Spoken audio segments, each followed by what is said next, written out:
What's up, everybody? This is your boy Lisa out here with a new video. I got a question for you. Does colorism still exist in 2025? Let's talk about it. Is colorism even still a thing in 2025? Yeah. Or are we okay? Or are we holding? Y'all gonna let me finish? Or are y'all holding on to an issue that no longer holds the same weight? Do light-skinned privilege and dark-skinned bias still exist within the Black community? Yes. Well, apparently so. You know, it's funny. I saw a post the other day, and this post really got my attention. It reads, "Hot take.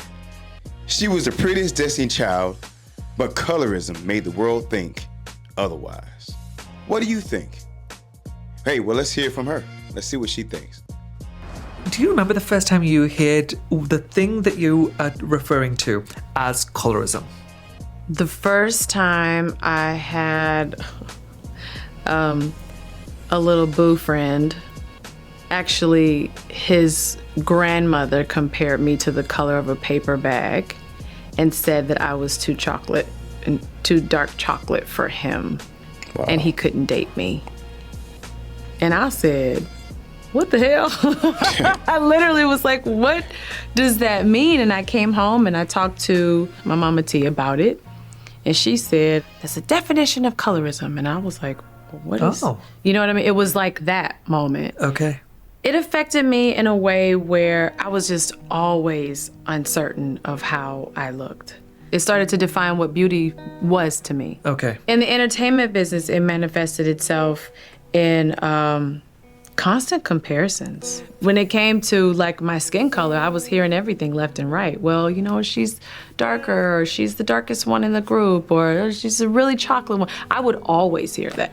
Was there ever a time where you thought, maybe I should try a bleaching cream? I never actually thought to myself, I want to do a bleaching cream, as much as it was, I just want to be Mariah Shade. Because that was who I was looking up to. Gorgeous. She's gorgeous. Yeah. You're dancing around in fields with I was like, life looks beautiful.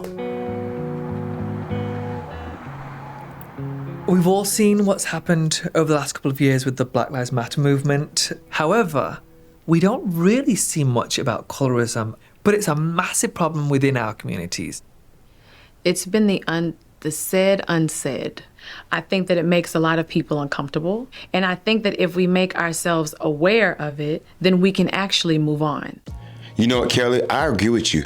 But first, before we can move on, we got to know how it even started.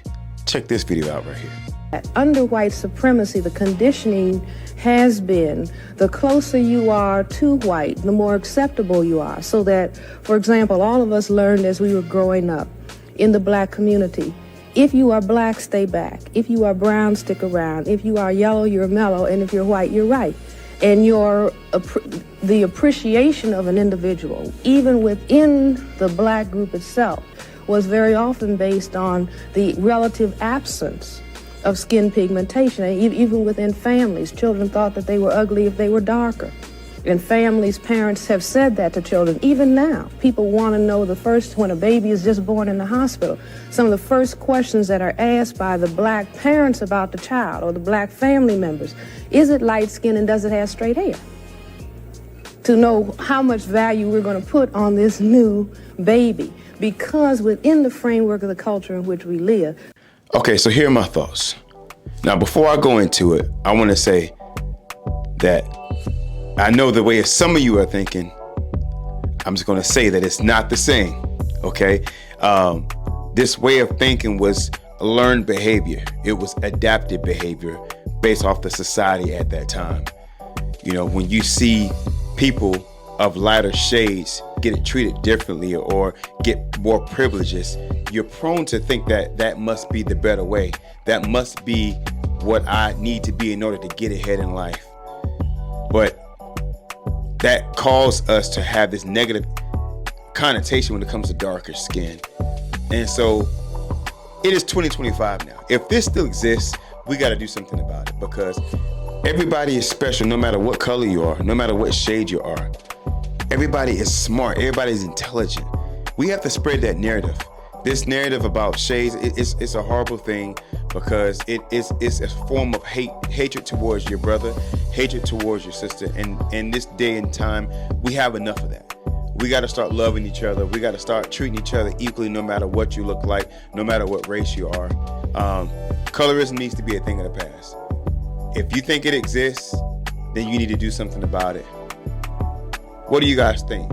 Share your thoughts, okay? I want to start a conversation because we want change. We want to make change, all right?